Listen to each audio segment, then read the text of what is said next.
hot, but it's squishy and fluffy. Look at that. Yay! Hey guys, I'm Auntie Alicia and welcome to my kitchen. You'll find many recipes out there have a problem with being too dense, too dry, or just bland, or all of the above. Well, come hang out with me and I'll show you how to make the fluffiest, most delicious, flavorful hot cross buns you've ever had. So let's get started. I've got yeast, I have sugar, and then I have warm water. So to that, I'm just gonna add some of the sugar and then add our yeast. All right, so we're just gonna let that set aside for about 5 minutes or so. You're gonna start seeing it bubbling and foaming up, and that's exactly what you want. For the rest of our ingredients, I've got bread flour. To that, I'm gonna add sugar. And to this, I've got our spices. I've got salt, cinnamon, nutmeg, some cloves, and ginger. All right, so we're just gonna go ahead and whisk these together. It's a spiced bread, kind of like a combination or a mix between like a dinner roll and a cinnamon roll. So fluffy, so yummy. Whew, okay. All right, so to this, we're going to mix up the rest of our wet mix. So now I've got some warmed milk here. I'm going to add my melted butter, some vanilla, and I'm going to add our eggs.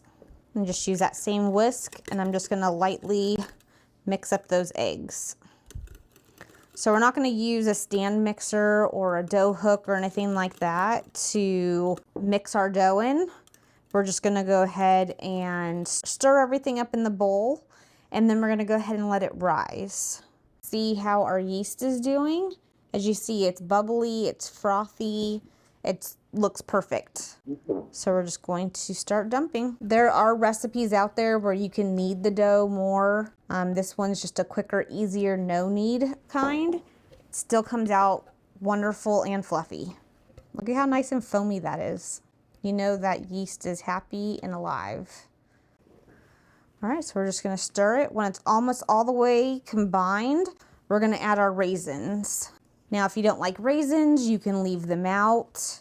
Would rather cranberries, you could do cranberries, you could do chocolate chips. If you like it more citrusy, you can even add some zest of like lemon or orange. It's a really versatile dough right here. It's almost all the way mixed, so I'm gonna add our raisins. Keep stirring that up until it's really well combined. From start to finish of mixing, it's probably a minute or two. Said we're just getting those raisins all in there and making sure there's no pockets of liquid or flour. We're gonna stop right there. It's a sticky dough, which is fine. We're just gonna stick some saran wrap on top of it, set it aside for about 1.5 hours, warm place, and let it rise till it's doubled. Then we'll go ahead and turn it out and form our little buns. So I made a dough earlier today and I've been letting it rise for that 1.5 hours. This one I made with chocolate chips just so you could see the difference.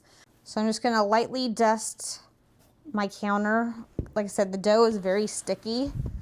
We're just gonna knead it a little bit just because it is very sticky, but it is so fluffy and so nice. It smells great with all those nice spices in it. So I'm just gonna go ahead and kind of form in a little bit of a log, and then we're gonna cut this in 12 even pieces and then roll those up into our rolls. So we'll get 12 rolls out of this.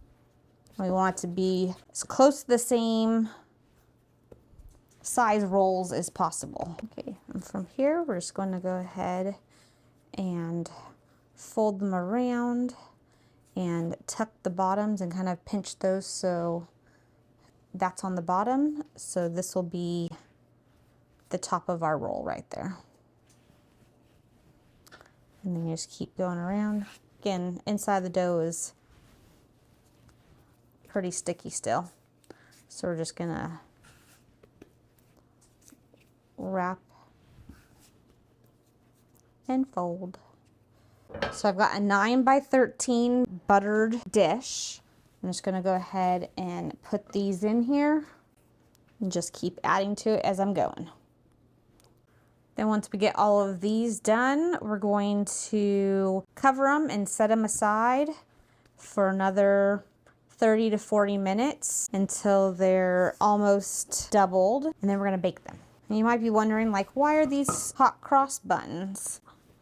I'm like, well, we're going to be adding a cross to the top of them.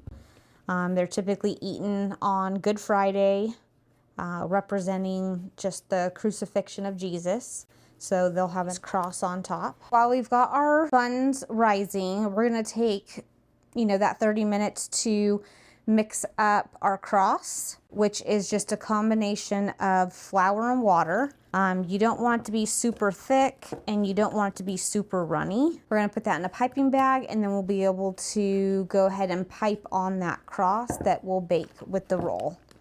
We're just gonna set that to the side, and then we're gonna go ahead and make a glaze. So after our buns are done baking, we're gonna go ahead and brush them with a sweet glaze. I've seen some recipes that just have used butter.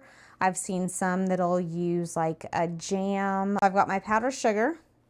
That I'm gonna add my milk and a little bit of vanilla. And then we're just gonna whisk it.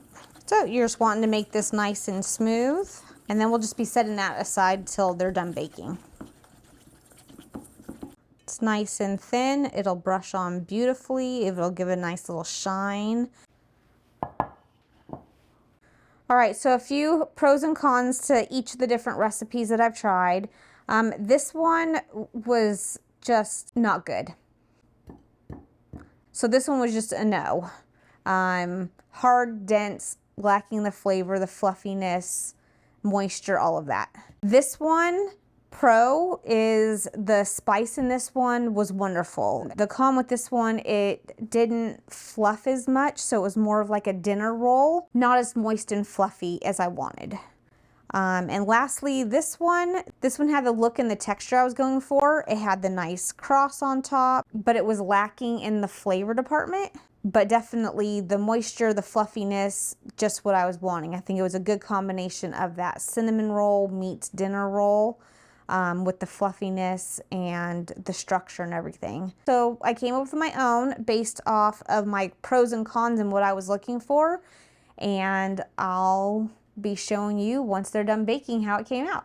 All right, they have risen nicely. They look good.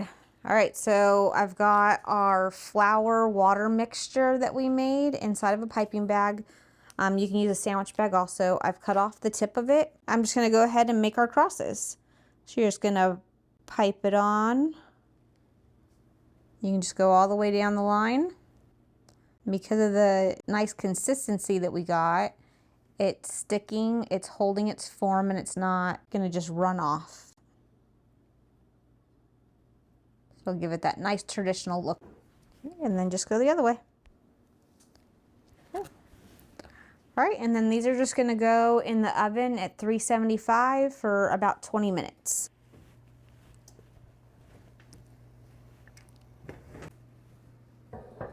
All right, our hot cross buns are done. They're super fluffy.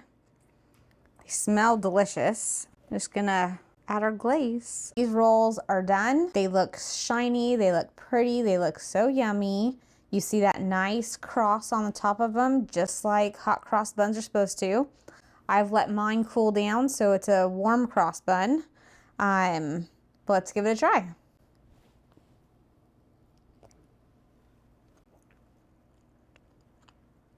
Oh yeah.